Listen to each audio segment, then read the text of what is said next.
Mainit na balita. Alam mo, kung yun ay nasa tunay na korte, doon pa lamang sa ano niyang Opo. between one and other, yung defense counsel. Nakaharang agad yun. Your Honor, Your Honor. Your Honor, objection. Yes. What is the objection? Sabi ng judge, ano? It is irrelevant, it is impertinent, no basis, Your Honor. Titigil yun. Judge. Wala na connection eh. Wala connection eh. Eh dahil nga walang abogado doon, paglalaruan ka ng abogado, walang connection eh. Mga witnesses Wala nga due process eh. Hindi magbulong Ilang bawal beses na nating pinag-usapan sa programang ito, hindi korte ang Quadcom. Opo. Nagkukunwari lang sila na korte. Wala silang nakuha dun sa tao. Hindi magaling sumagot. Magaling sumagot Malinaw na. pa nga na napakita niyang napakabait ng Pangulong Duterte. Ngayon, nasipayo ata yung abogado. Si Congresswoman Luis Troy yata yun. Opo. Tuwan-tuwa ako eh. Ngayon, ang ginawa niya, dahil sa wala siya nakuha eh, zero. Opo. O edi ka, dahil sa napakabait ka ni Pangulong Duterte, ikaw ay bilib na bilib dyan. Opo naman, sabi niya. Opo. Kung halimbawa, bibigyan mo ng grade si Pangulong Duterte, Opo. between 1 and 10, 10 being the Highest. The highest. Opo. Anong grado ibibigay mo? 10 po. Talagang bilib ka, ha? Oo. Di pati buhay mo kanya ibibigay mo sa kanya dahil bilib ka sa kanya. Ay. Opo. Di pwede ka rin magsinungaling kanya. Yun ang Dahil sa kanyang- bilib mo. Yun ang kanyang konklusyon. Hindi, kasi in English niya eh. So you can also do some misrepresentation before this committee. Only to save him. Yes, ma'am, sabi naman nung isa. No? Alam mo, kung yun ay nasa tunay na korte, doon pa lamang sa ano niyang Opo. between one and other, yung defense counsel. Nakaharang agad yun. Your Honor, Your Honor. Your Honor, objection. Yes. What is the objection? Sabi ng judge, ano? It is irrelevant, it is impertinent, no basis, Your Honor. Titigil yun. Tama. Sustain. Sabi ng judge. Wala na connection eh. Wala connection eh. Dahil nga walang abogado doon, paglalaruan ka ng abogado, walang connection eh. Ngayon, kung itataas natin kung palalaliman natin ito, kung pinag-uusapan ay logic, halimbawa, palasyos yung premise niya eh. Walang connection yung pagsisinungaling at saka yung pwede niya sabihin eh. Your Honor, kung yung pulis, halimbawa, kung makikipagpilosopuhan siya dun sa abogada, Your Honor, di ko naman po kailangan magsinungaling para iligtas si Pangulo. Sapagkat totoo po yung sinasabi ko lahat.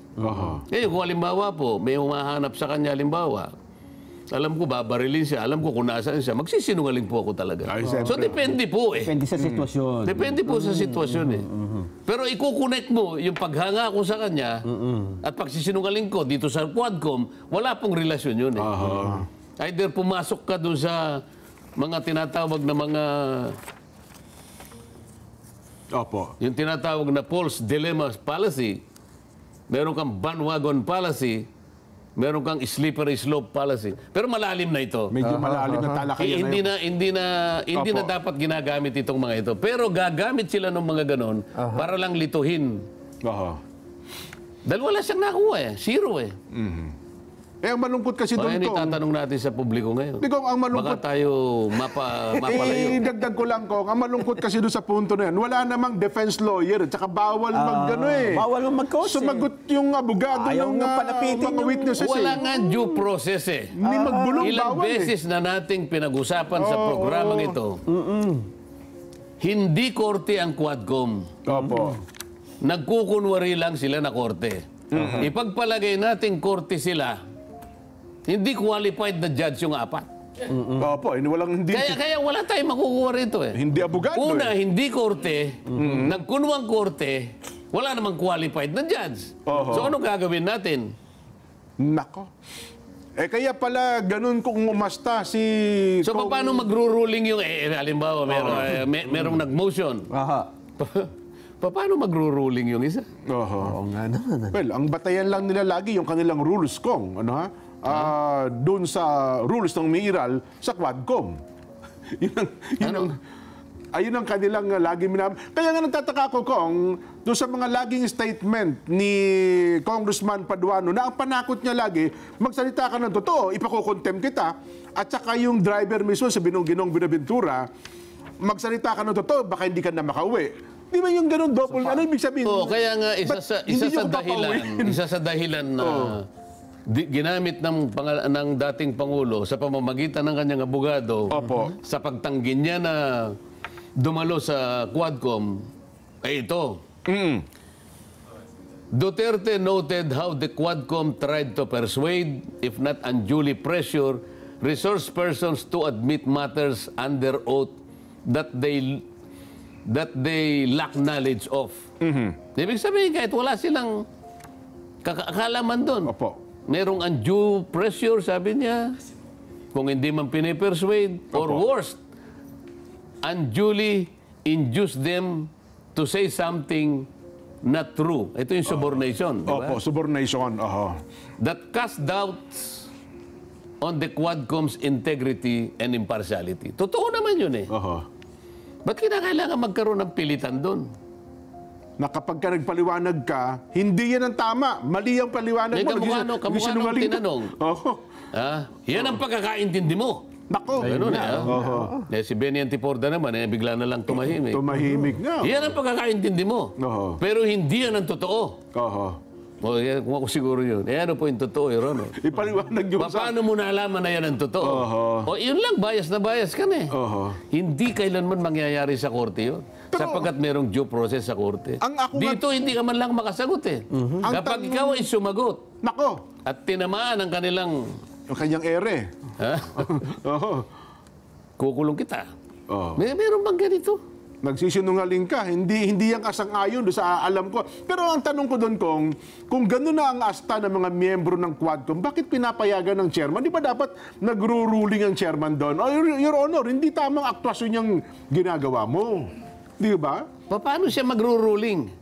Iisa nga lang yung puntirya. Iisa yung direksyon.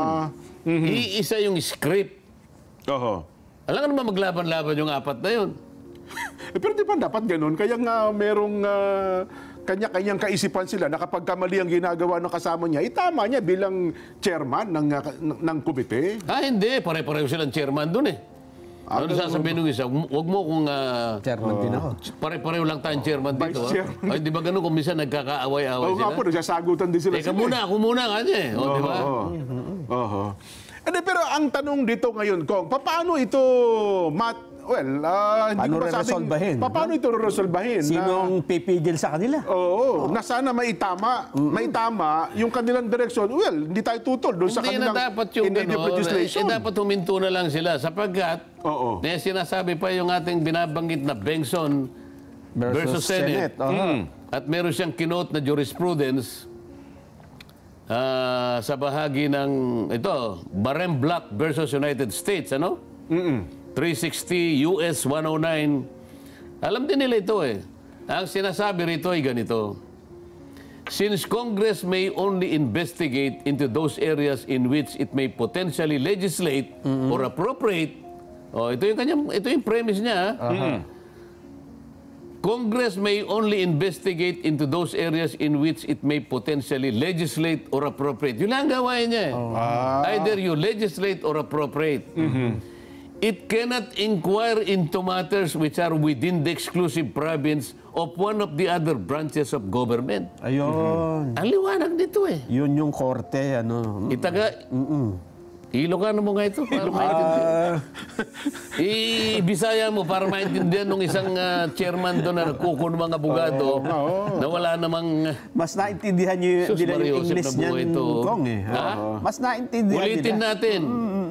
Since Congress may only investigate into those areas in which it may potentially legislate or appropriate, Legislation lang or Kawalan ng appropriation batas o maglaan ng pondo. It cannot inquire into matters which are within the exclusive province of one of the other branches of government. So hindi ka pwedeng Manghimasok. manghimasok Yan, sa kapangyarihan ng sa mga bagay-bagay na nasa ibang departamento, ibang exclusive province. Doon lamang sa jurisdiction yan. wala kasi mga Tagalog na ako eh. Pero maliwanag na ito eh. Kapampangan na lang kaya ko. Medyo maganda sa Kapampangan yan eh. Kamalyaring magmurit-muritan. Sabi. Yun. Within the exclusive province of one of the other branches of government. Ano yung pinag-uusapan? Ito. Ano yan? Lacking the judicial power given to the judiciary. Ito yung ano eh. Walang Ang judicial kailangan mo power, judicial power eh. Legislative ka lang eh. Ayun nga. Kukunin mo yung legislative power. Ito yung domain ng judiciary, sabi niya. It cannot inquire into matters that are exclusively the concern of the judiciary. Neither can it supplant the executive in what exclusively belongs to the executive. Ang linaw naman yan. Paano ba natin ipaliliwanag sa mga taong ito? Paano natin sasagutin yung kung sabi naman, hindi, itong Quadcom ay nagbigay linaw at sapat na kaalaman sa taong bayan. Yun ang pagkakaintindi nyo. Ganun. Ibalik mo sa kanila. Yun ang pagkakaintindi nyo. Ngunit sa liwanag ng mga pangyayari sa pagdidesisyon ng Korte Suprema, mali kayong lahat. Sumunod pa tayo sa batas.